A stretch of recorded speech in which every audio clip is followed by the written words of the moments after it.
கைலாயத்திற்குள் நுழைவதற்கு எத்தனை தைரியம்? மரியாதையாக திரும்ப சென்று விடுங்கள். கைலாயத்தில் யுத்தம் செய்யக்கூடாது.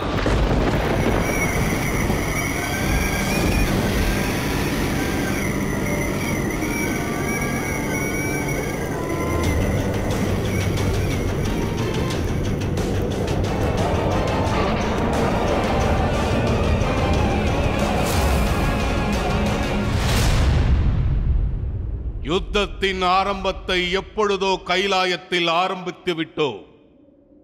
ஜபீந்தர் சரணடைந்து விட்டார். நீங்கள் எல்லாம் பாக்கியம் செய்தவர்கள். இங்கு தேவர்களாகிய உங்களை நான் அழிக்க வரவில்லை. இங்கு நான் வந்ததின் காரணம் தெரியுமா? ஒரு பெண்ணாக இருந்து கொண்டு மகாராஜா சும்பனிடமே சவால் விட்ட அந்த பெண்ணை இழுத்து செல்ல வந்தேன். கைலாயத்தில் வசிக்கும் அந்த பெண் எங்கே? நான் உன்னை மகாராஜா சும்பனின் சேவைக்காக அழைத்து செல்ல வந்திருக்கிறேன்.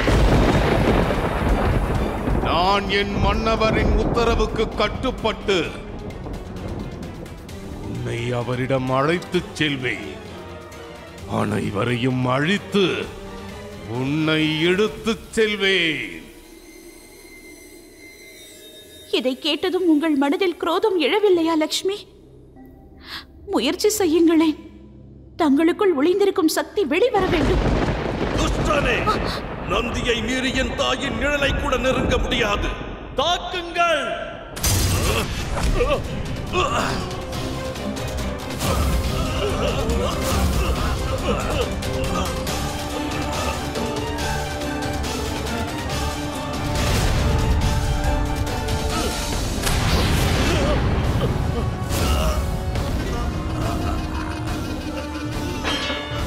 கைலாயத்தின் ராணியே, வெளியே வா. நீ வரவில்லை என்றால் இவர்கள் அனைவரும் பலியாகி விடுவார்கள். இல்லை தேவி லட்சுமி, என்னை தடுக்காதீர்கள். நந்தி ஆபத்தில் இருக்கிறார்.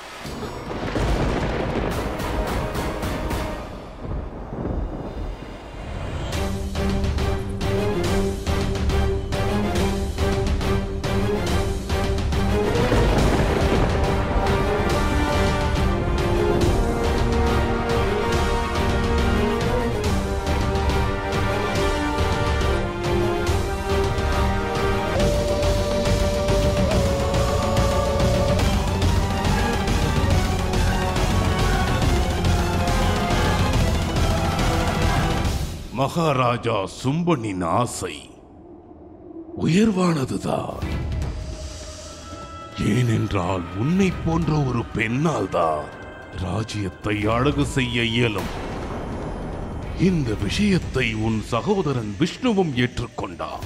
அதோடு உன் கணவன் அந்த அகோரி சங்கரரும் ஏற்றுக்கொண்டார். புரிந்து விட்டதா? ஒரு பெண்ணிற்காக யுத்தம் செய்வது அவமானம். அதனால் தான் உன்னை தனியே விட்டு சென்று விட்டனர்.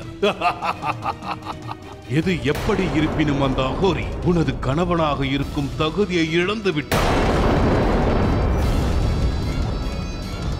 தனது கோபத்தை தாண்டவமாடி தீர்த்துக் கொள்பவன். உனக்கும் மகாராஜா சும்பனுக்கும் விவாகம் நடக்கும் பொழுது அந்த விவாகத்திற்கு வந்து பதிலாக பாடல் பாட வேண்டும். நாவை அடக்குவது உன்னை போன்ற பெண்ணின் தர்மம். புருஷனின் தன்மையானது பெண்ணானவளை அடிமை கொள்ள செய்து அவளை விருப்பப்படி ஆட்டுவிக்க வேண்டும். தற்பொழுது நான் உன்னை கைலாயத்தில் இருந்து தூக்கிச் செல்லப் போகிறேன். இந்த உலகத்தில் ஒவ்வொரு பெண்ணிற்கும் இது ஒரு பாடமாக அமையும். கணவனானவன் தன் மனைவியை பாதுகாக்க இயலாமல் ஓடி ஒளிந்து கொண்டான். அவர்களுக்கு இந்த கதிதான் நேரும். கணவன் துணை இல்லாத ஒவ்வொரு மனைவியின் வாழ்வும் இவ்வாறுதான் முடியும்.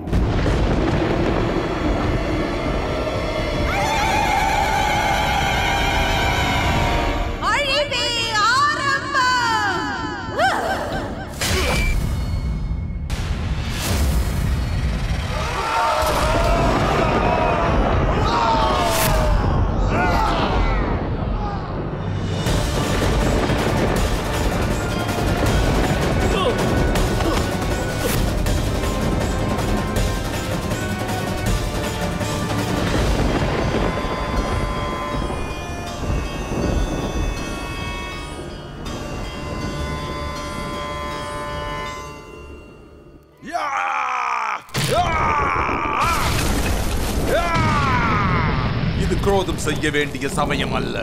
யுத்தத்தில் அனைவரையும் வீழ்த்த வேண்டும். இப்போதே எனக்கு உத்தரவிடுங்கள். உன்னுடைய வெறி என்ன என்பது எனக்கு நன்றாக புரிகிறது. அவர்கள் செய்த பிழைக்கு தண்டனை கொடுக்க போவது சண்டு மண்டு இருவரும் தான். எங்கே அவர்கள்? கூறுங்கள் மகாராஜா. செல்லுங்கள்.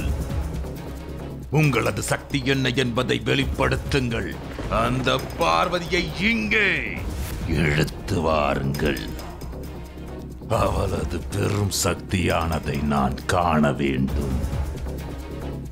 அவளது சக்தியால், அவளது ஒரே தாக்கத்தால் அவள் 7000 வீரர்களை வீழ்த்தி விட்டாள்.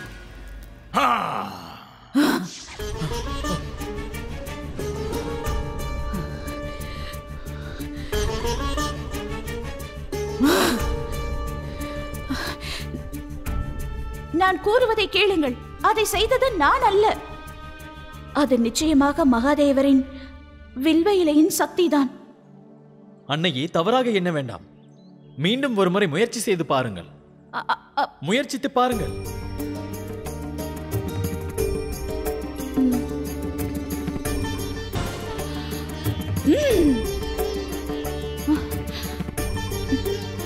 எத்தனை முயற்சித்தாலும் என்னால் இயலாது. இவர்களை அழிக்கக்கூடியவள் அவள்தான். அவளை நான் சொப்பனத்தில் தான் கண்டேன்.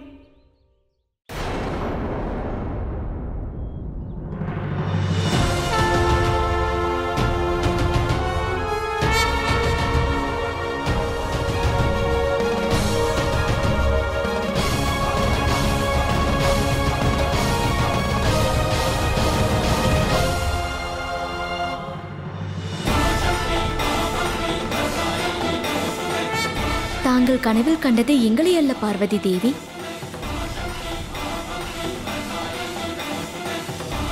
நரசிம்ம தேவியை கண்டீர்கள்.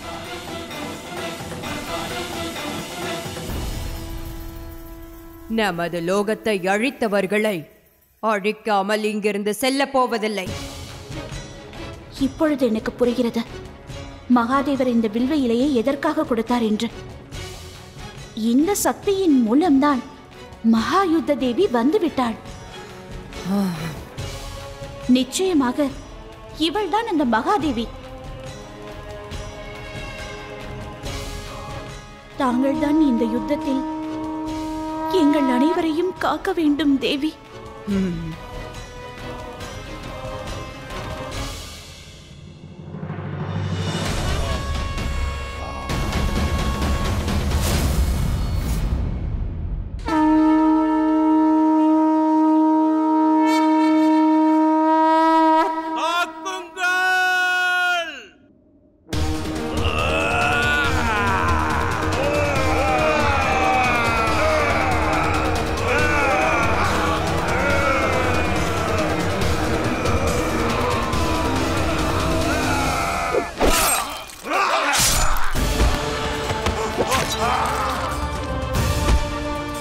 எனது கனவு மெய்யாகிவிட்டது.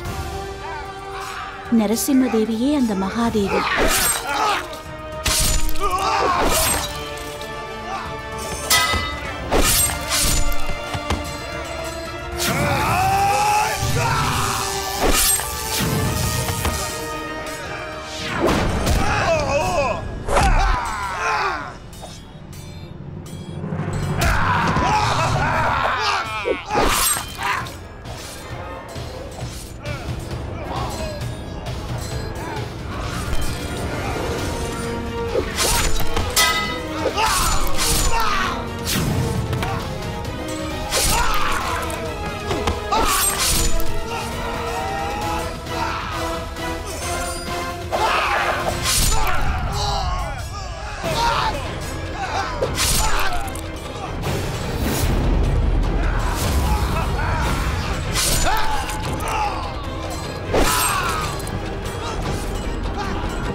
இவ்வாறு செய்தது தவறா? ஒரு கனவை ஆதாரமாக கொண்டு தேவர்கள் அனைவருக்கும் அநீதி இழைத்து விட்டேன். மாபெரும் பாவத்தை புரிந்து விட்டேன். தேவி பார்வதி,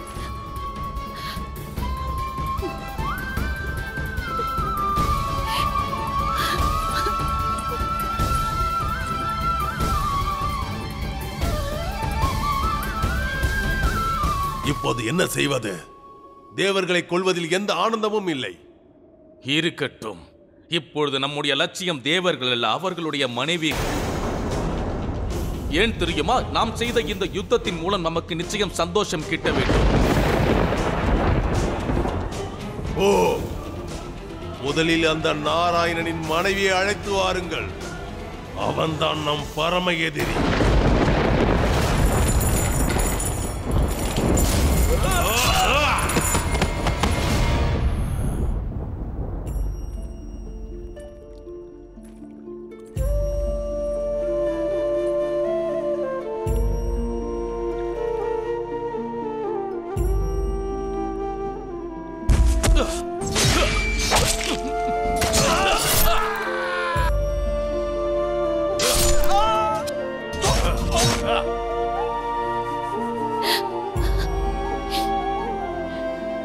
இப்பொழுது நான் என்ன செய்வது?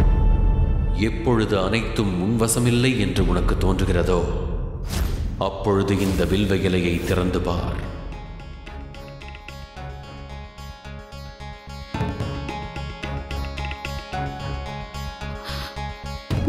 என்னிடம் தாங்கள் எதிர்பார்ப்பதை என்னால் உணர முடிகிறது சுவாமி.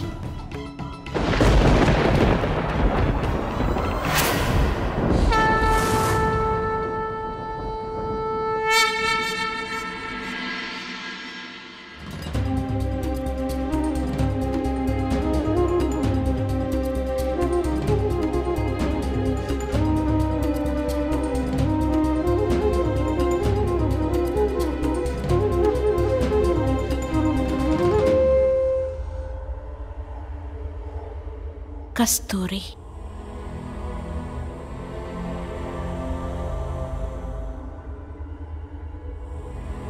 இந்த நறுமணத்தின் மூலம் எனக்கு என்ன உணர்த்துகிறார் மகாதேவர்?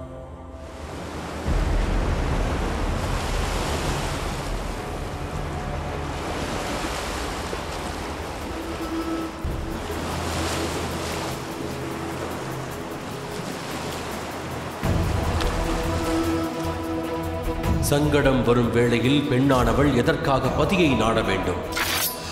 அவள் தன்னைத்தானே பாதுகாக்க இயலாது. நடக்கும் இந்த யுத்தத்திற்கான முடிவை நீதான் தேட வேண்டும் கௌரி.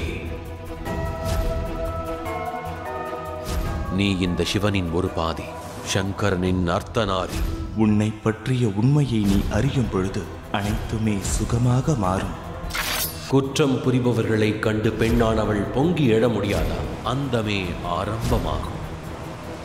உன்னுடைய யுத்தத்தில் நீதான் யுத்தம் புரிய வேண்டும் பார்வதி. உன்னை பற்றிய உண்மையை நீ அறியும் பொழுது அனைத்துமே சுகமாக மாறும். பத்தினி என்பவள் துணிச்சல் கொள்கையில் பதியாகவும் உருவெடுப்பாள். அந்தமே ஆரம்பமாகும்.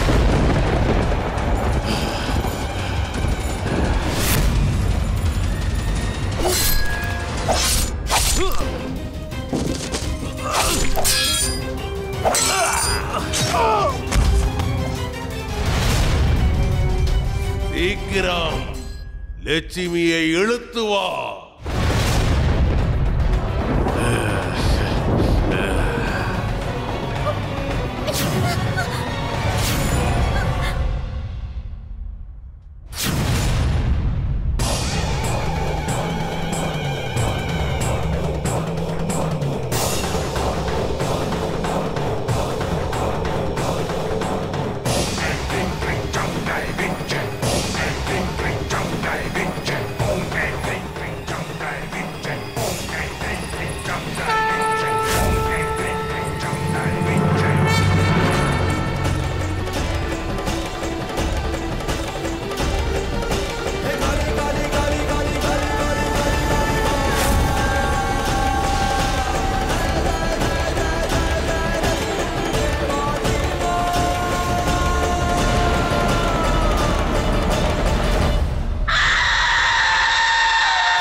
ஆதியும் நானே, அந்தமும் நானே,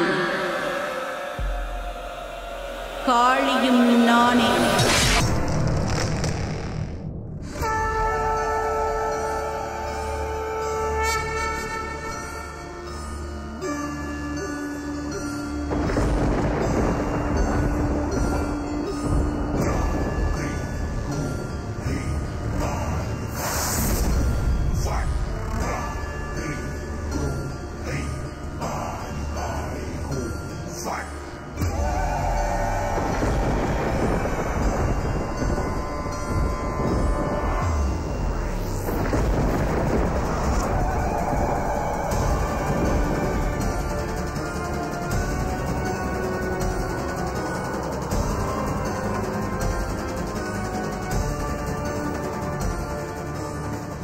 அந்தமும் நீயே,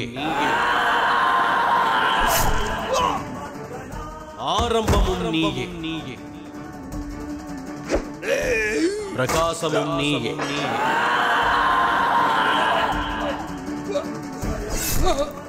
அந்தகாரமும் நீயே,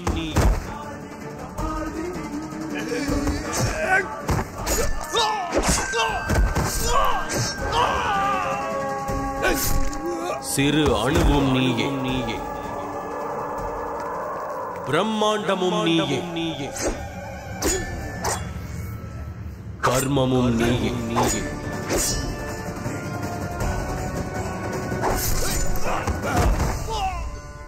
மோட்சமும் நீயே,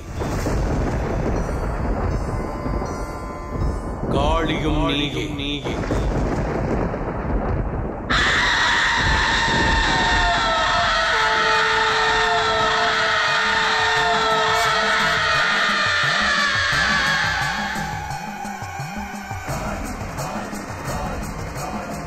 மகா காளியும் நீயே,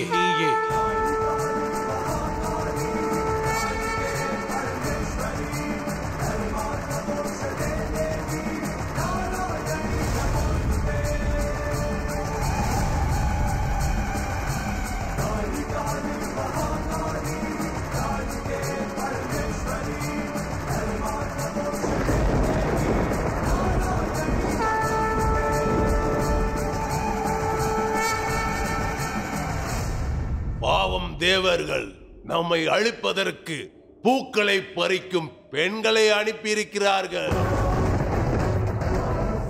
எங்கள் அரக்க குல அரசனை எதிர்ப்பதற்கு உங்கள் மகாதேவனுக்கு தைரியம் இல்லையோ?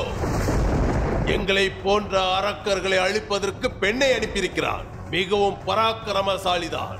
எங்கள் இருவரையும் ஜெயிப்பதற்கு இன்னும் இந்த உலகில் யாரும் பிறக்கவில்லை. எங்களுடன் சரிக்கு சமமாக போரிடுவதற்கு வீரர்கள் வர வேண்டும்.